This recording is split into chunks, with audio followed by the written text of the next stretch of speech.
So hello friends, welcome back to our YouTube channel Medicine. Today we are going to study about antidepressant drugs. Okay, so first we see what is depression. So depression के लिए काफी सारी hypothesis बनाई गई है. इन उसमें से एक hypothesis ऐसी है कि it decreases the level of neurotransmitter in brain. Okay, and that hypothesis is known as the monoaminergic hypothesis. Okay अब इस हाइपोथेसिस में क्या होता है दैट देयर इसका मतलब ये है कि there is decrease in level of norepinephrine dopamine and serotonin in brain okay हमारे ब्रेन के अंदर नॉरएपिनेफ्रिन डोपामिन और सेरोटोनिन का लेवल कम हो जाना है ओके अब ये कम क्यों होता है due to decrease in level of BDNF okay अब बीडीएनएफ क्या है so BDNF means it is a brain derived neurotropic factor okay अभी BDNF क्या करता है it maintains the plasticity of our synaptic neurons okay ये प्लास्टिसिटी को maintain करता है साइनेप्स की and it is also help in for learning and memory okay अब BDNF का लेवल कम हो गया जिसकी वजह से नॉरएपिनेफ्रिन डोपामिन और सेरोटोनिन का लेवल कम हो गया दैट कॉजेस द डिप्रेशन इसकी वजह से डिप्रेशन होता है okay according to monoaminergic hypothesis theory अब हमको एंटी डिप्रेशन किसी पेशेंट को डिप्रेशन है अगर हम उसको एंटी डिप्रेशन ड्रग देंगे तो उसका मैकेनिज्म ऑफ एक्शन क्या होगा so the drug that we are giving it increases the level of norepinephrine dopamine and serotonin in brain okay अगर इनका लेवल ज्यादा हो जाएगा तो उसकी वजह से क्या होगा there is in increasing GPCR receptor density GPCR receptor की डेंसिटी इंक्रीज हो जाएगी and that causes increase in production of BDNF अगर BDNF बढ़ जाएगा तो उसकी वजह से क्या होगा so there is an increase in level of first gene expression there is an increase in level of first gene expression अभी first gene क्या करता है so it increases the neurogenesis what it causes the neurogenesis means it increases the plasticity of neuron वो क्या करेगा neuron की plasticity को फिर से इंक्रीज कर देगा ओके अब ये फर्स्ट जीन एक्सप्रेशन न्यूरोजेनेसिस कैसे कॉज करेगा जैसे कि ये हमारे न्यूरॉन है ब्रेन का ओके अब इन डिप्रेशन के पेशेंट में क्या होगा there is an decrease in level of serotonin dopamine in synapse तो ये क्या करेगा ये जो न्यूरोजेनेसिस करके it form the network to other neurons वो क्या करेगा it forms the network to the other neurons so that ये जो भी सेरोटोनिन डोपामिन नॉरएपिनेफ्रिन बने ये इस न्यूरॉन पे जाके एक्ट करेंगे and it increases the production of all the neurotransmitter which is essential to reduce the depression or they work as an anti-depressant okay or it also increases the plasticity of neuron so ये था उसका general mechanism of antidepressant drug now we see the classification of antidepressant drug और antidepressant drug का classification क्या होता है so अब ये हमारा न्यूरॉन है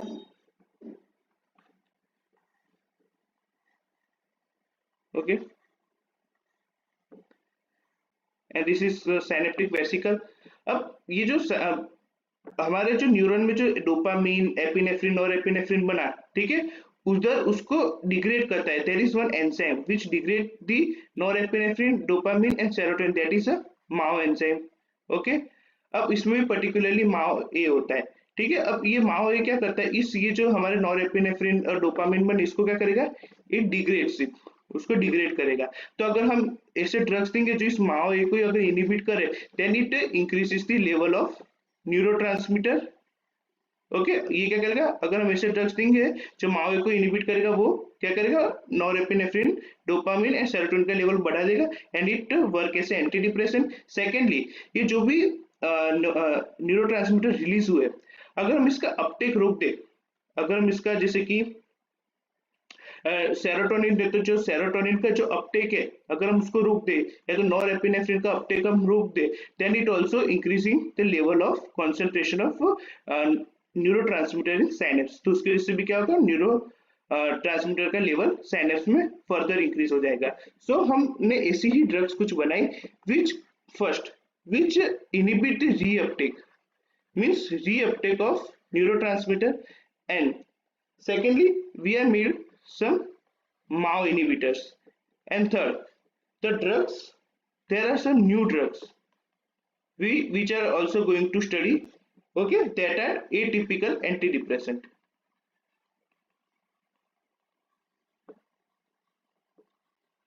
Now, अब रीएप्टेक इनिबिटर में कौन कौन सी ड्रग, कौन कौन सी क्लास की ड्रग आएगी? सो फर्स्ट एसएसआरआई आ सकते हो, SSRI mean selective serotonin reuptake inhibitor, SNRI selective norepinephrine reuptake inhibitor, then NRI norepinephrine reuptake inhibitor, and fourth is tricyclic antidepressant. Okay, ये जो सारे ड्रग है, ये ड्रग्स क्या करेंगे? तो inhibit the reuptake of neurotransmitter. तो ये न्यूरोट्रांसमीटर वापस रीअपटेक नहीं हो पाएगा और उनका कॉन्सेंट्रेशन सिनेप्स में ज्यादा होगा. ठीक है, अब MAO inhibitors. Okay, MAO inhibitors क्या करेगा? It inhibit the degradation of monoamines.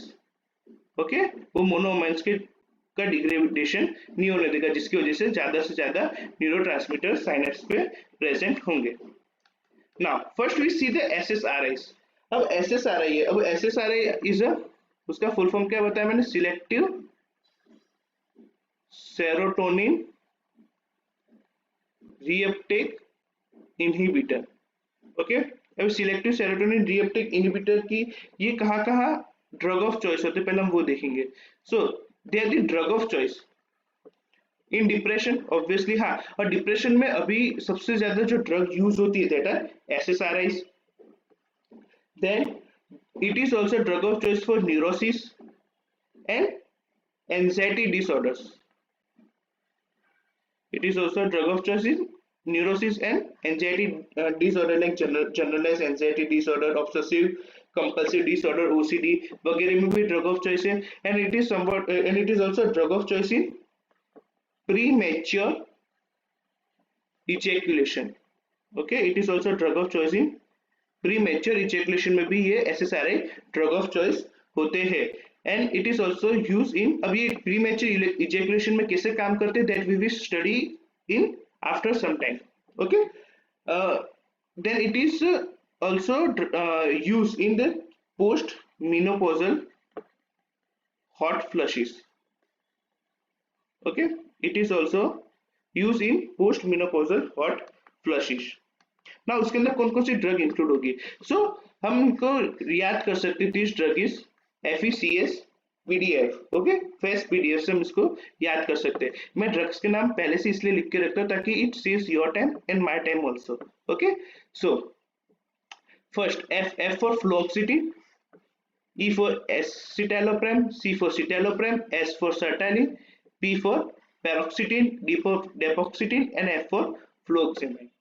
Okay, ये सारे ड्रग्स है, दे आर SSRIs. अब हम इन ड्रग की कुछ कुछ खासियत देखेंगे. So the fluoxetine is only antidepressant which is approved for a children of less than 18 years of age. Okay, अगर कोई चिल्ड्रन है जिसकी 18 ईयर्स से कम एज है और उसको डिप्रेशन हुआ है, ठीक है, then the fluoxetine is mostly prefer. Okay, अब कभी क्वेश्चन आ रहा है होता है कि 18 ईयर्स के बच्चों को भी डिप्रेशन हो सकता है उनसे? तो yes, sometime is happen due to the change in lifestyle. अभी के जमाने में जिस हिसाब से लाइफस्टाइल जा रही है उस हिसाब से 18 ईयर्स के कम बच्चों को भी डिप्रेशन हो सकता है. Okay, secondly, this drug escitalopram and citalopram, these are the safest SSRI. Citalopram and citalopram is safest SSRI, and these three, escitalopram, citalopram, sertraline, these are the most safest drug for cardiac patient. Okay, for cardiac patient के सबसे safe drug कौन सी होगी? एसिटालोप्रम, सिटालोप्रम and sertraline. Similarly अगर मैं एक extra point बताता हूँ that SSRI, mostly the SSRI are safe in cardiac patient and we can not give SNRI to cardiac patient. Why?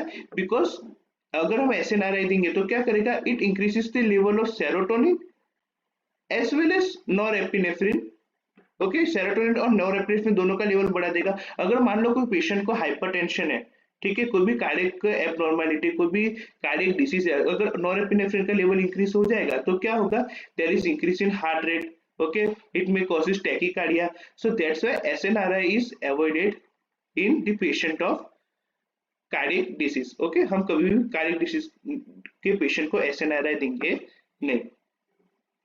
Now we see some important point of other drug, that which drug is contraindicated in pregnancy, so we can remember it by that P for paroxetine and P for pregnancy, so it is contraindicated in pregnancy. This drug is contraindicated in pregnancy.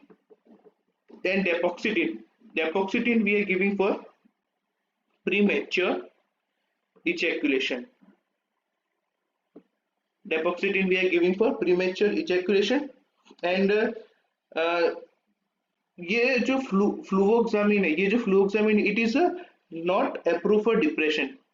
It is not approved for depression. ये depression के लिए approve नहीं है, but we can use it only for patient of OCD, obsessive compulsive disorder. Okay, तो ये थी important points regarding this drugs. Now we see the properties of this drug. So SSRI को हम सारे SSRI को हम कैसे देंगे, orally given, we are giving this drug hourly.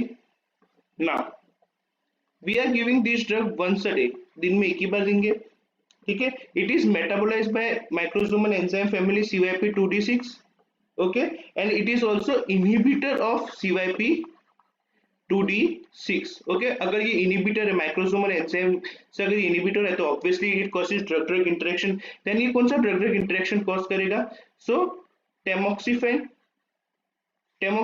को ये एक्टिव फॉर्म में कन्वर्ट होगा। अब टेमोक्सिफेन कौन सी क्लास का ड्रग है, तो tamoxifen is serum, it is a selective oestrogen receptor modulator which is used in the treatment of breast cancer, okay.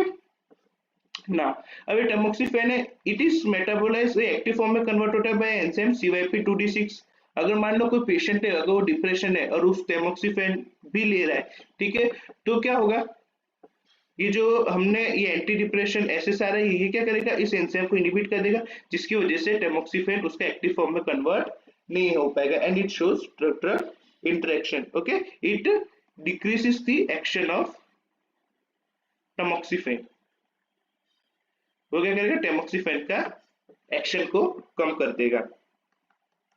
Now we see the some side effects of SSRI।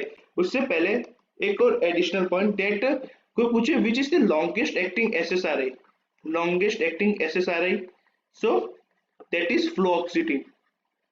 फ्लोक्सिटिन is the longest acting SSRI। जो फ्लोक्सिटिन होता है उसकी खुद उसका active form, उसकी जो active form होती है उसकी हाफ लाइफ होती है 50 आवर्स, और उसका जो मेटाबोलाइट होता है वो भी एक्टिव होता है और उसकी हाफ लाइफ होती है 200 hours, okay. So it is the most longest SSRI, okay. और उसका जो एक्टिव फॉर्म होता है वो होता है नॉरफ्लोक्सिटिन, ओके, उसका एक्टिव फॉर्म होता है नॉरफ्लोक्सिटिन। अब शॉर्टेस्ट एक्टिंग SSRI कौन सी होती है, shortest acting SSRI is, yes, that is पैरोक्सिटिन। Shortest acting SSRI is paroxetine. Now we see some side effect of SSRI. अब हम साइड इफेक्ट देखेंगे। सो साइड इफेक्ट में पहला साइड इफेक्ट होगा विविड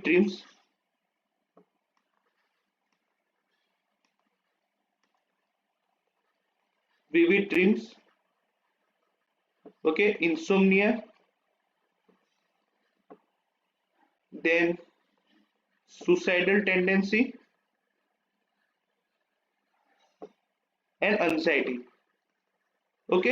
अब ये जो सारे साइड इफेक्ट है ये आते क्यों है, किसकी वजह से आते हैं, so because of increasing level of serotonin initially in brain, okay. अब हाँ, अगर हम कोई भी SSRI देंगे, ठीक है, अब कोई भी एंटी डिप्रेशन ड्रग्स देते हैं ना, उसका इफेक्ट आने में अप टू 3 to 4 वीक्स लगते हैं, ठीक है, उसका जो थेराप्यूटिक इफेक्ट आने में 3 to 4 वीक्स लगते हैं।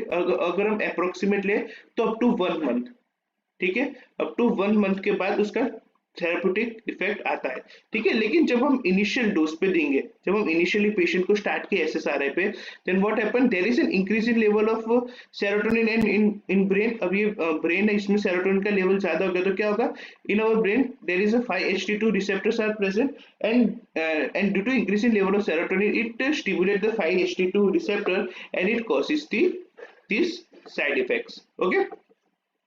अब after 1 month or after 4th week what happened, there is that the receptors of 5-HT2 become desensitized। Receptor का क्या होगा, डिसेंसिटाइज हो जाएंगे। अब डिसेंसिटाइज हो जाने के बाद क्या होगा, there is a beneficiary effect of SSRI will come, okay, beneficiary effect of SSRI का आएगा, okay। it is also it is initially 4 week, अगर initially 4 week में अगर हमको SSRI देना है then we can give with benzodiazepine, okay। हम benzodiazepine साथ में देंगे, क्यों देंगे, to avoid this type of side effects which is come due to the SSRI। now the most common side effect of SSRI is, yes, that is nausea and vomiting। अब nausea and vomiting क्यों होता है, due to the 5-HT3 receptors होते हैं जो chemo trigger zone पे, अगर उस पे उसके एगोनिस्ट की वजह से होते हैं, तो अगर हमको एंटीमेटिक इफेक्ट चाहिए तो हम क्या करेंगे, हम इन ड्रग के साथ कौन सा ड्रग देंगे, ondansetron. Ondansetron is 5-HT3 receptor antagonist, okay. Third इसका साइड इफेक्ट है, yes, that is sexual dysfunction. Sexual dysfunction. अब सेक्सुअल डिसफंक्शन में कौन कौन से साइड इफेक्ट इंक्लूड होंगे, so in sexual dysfunction the side effect includes are delay ejaculation,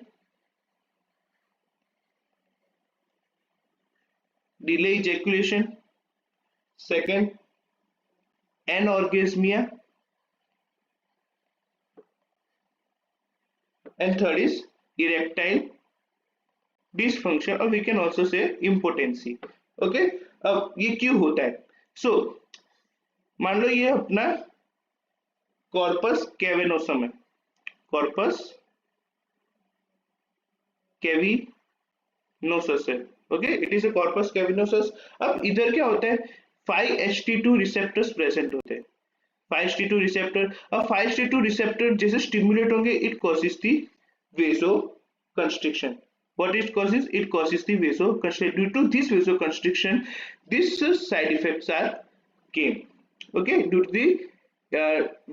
to the stimulation of 5-HT2 receptor, when the 5-HT2 receptor is stimulated, it causes the vasoconstriction of corpus cavernosus and it causes the side effect of delay ejaculation and sexual dysfunction, okay। now we see some अगर हमको ये side effect को कम करना है, ठीक है, मान लो अगर हमको ये साइड इफेक्ट नहीं चाहिए तो हमने एक ऐसी ड्रग बनाई विच आर SSRI, जो SSRI की तरह वर्क करेगी, और it is also block 5-HT2 receptor, मतलब 5-HT2 पे वो काम नहीं करेगा। उस ड्रग का नाम है, यस, दैट इज ट्रेजोडोन,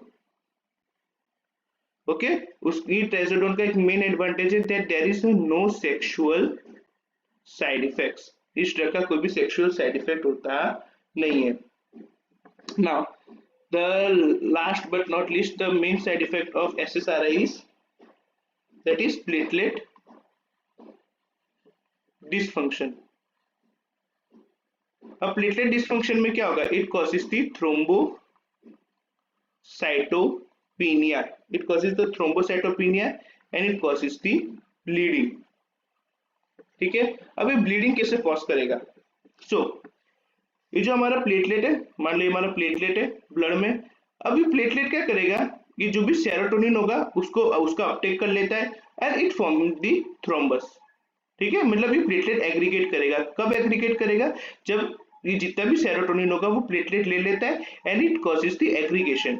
अब जब हमने ये जो ड्रग्स देंगे जो SSRI है, वो क्या करेंगे, it blocks the serotonin Uptake वो सेरोटोनिन अपटेक को ब्लॉक कर देगा, मीन्स प्लेटलेट सेरोटोनिन को ले नहीं पाएगा और प्लेटलेट सेरोटोनिन को नहीं ले पाएगा, then it increases the chances of bleeding. What it causes? It causes the bleeding tendency and it also causes the thrombocytopenia. So ये थे कुछ side effect regarding SSRI. Now we see SNRI. अब SNRI में कौन से drug include होंगे? So we can remember it by one mnemonic, that is very difficult MD. Okay, MD is very difficult. Okay, so V for venlafaxine, D for desvenlafaxine, M for milnacipram and D for duloxetine. Okay, अब हम इन drugs की कुछ special point देखेंगे. First milnacipram. So milnacipram is used in the treatment of fibromyalgia. We are using the treatment of fibromyalgia. Duloxetine is also used in the treatment of fibromyalgia, and it is can be given in diabetic neuropathy. Okay, it can be given in diabetic neuropathy, but the drug of choice for diabetic neuropathy is, yes, the drug of choice for diabetic neuropathy pregabalin. Okay, pregabalin is a drug of choice for diabetic neuropathy. अब ये drug of choice क्यों है, ये हमने anti epileptic वाले chapter में पढ़ा था, so you can go and watch that video. Okay, now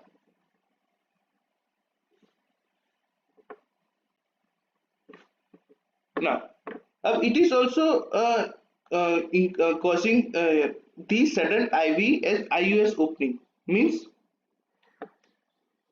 ये हमारा यूरेथ्रा है, ठीक है, इधर IUS है, मीन्स इंट्रा यूरेथ्रस स्फिंक्टर, ठीक है. अब जैसे इस पे नॉर एपिनेफ्रिन एक्ट होता है, ठीक है, तो ये क्या करेगा, वो उसको क्लोज कर देता है, ठीक है, किसको, IUS को. कौन क्लोज करता है, नॉर एपिनेफ्रिन. क्यों, बिकॉज इधर अल्फा 1A रिसेप्टर्स प्रेजेंट होते हैं, ठीक है. अल्फा 1A रिसेप्टर्स क्या करेंगे, जैसे नॉन एपिनेफ्रिन आएगा, it closes this urethral sphincter. Okay, so we can use it in a stress urinary incontinence. जब पेशेंट होता है, स्ट्रेस यूरिनरी इनकॉन्टिनेंस का पेशेंट होता है, उसके अंदर भी हम ये ड्रग यूज कर सकते हैं. Now we see the drug which are norepinephrine reuptake inhibitor. Okay, वो ड्रग का नाम है atomoxetine, that is atomoxetine. अब atomoxetine क्या है, अब A for it is used in ADHD, attention deficit hyperactivity disorder, and T for it is used in Tourette syndrome. Okay, it is also used in ADHD and Tourette syndrome. Okay, इसका main advantage क्या है, that it not a CNS stimulant like amphetamine. जैसे amphetamine कैसे powerful CNS stimulant है, ऐसे ये इसका amphetamine जैसा स्टिमुलेशन कॉज नहीं होता, ठीक है. That's why it is a non addictive drug. इसकी कभी भी लत नहीं लग सकती. It is a non addictive drug. Now we see the some another class of drug, that is tricyclic antidepressant. अब ट्राइसाइक्लिक एंटीडिप्रेशन में कौन कौन सी ड्रग इंक्लूड होगी. सो ऐसी ड्रग जो नॉरएपिनेफ्रिन और सेरोटोनिन का दोनों का अपटेक को इनहिबिट करती है, और ऐसी ड्रग जो नॉरएपिनेफ्रिन का ज्यादा रीअपटेक इनहिबिट करती है as compare to serotonin. Okay, so we can remember it by mnemonic ITC-DAT. Okay, ITC-DAT. I for imipramine, T for trimipramine, clomipramine, doxepin, amitriptyline and dathepin. Okay, and DR man, Dr. man, desipramine, roboxetine, meprolitine and nortriptyline. Okay, so these are the tricyclic antidepressant. So now we see the uses of tricyclic antidepressant. Okay, so we can remember it one mnemonic D-mens. Okay, now D, D stands for depression. It is used in depression. Okay. M for mean migraine prophylaxis. It is used in the treatment of migraine prophylaxis. Okay अगर मैं पूछूं कि what is the drug of choice for prophylaxis of migraine is, अगर drug of choice को पूछे तो that is propranolol. Propranolol is a drug of choice in migraine prophylaxis. E for enuresis. E for enuresis. Okay. And stand for neuropathic pain. Neuropathic pain. And S stands for smoking cessation. Okay. Now we see some adverse effect of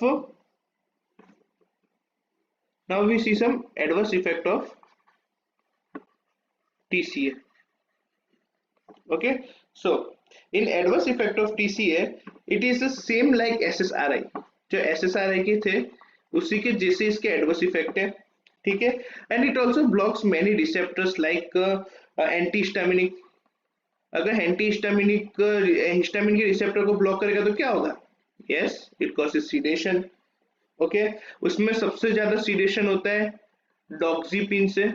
okay, अगर ये सबसे ज्यादा sedation cause करेगी तो इसको हम एक disease में यूज कर सकते हैं. Yes, it is we can use in the treatment of insomnia. We can use it in the treatment of insomnia. Second, it having the anticholinergic side effect. अब anticholinergic side effect है, ठीक है. Then what it do? It causes the dry eye, dry mouth, okay, urinary retention, mydriasis. ये सारे side effect ये cause करेगा, ठीक है.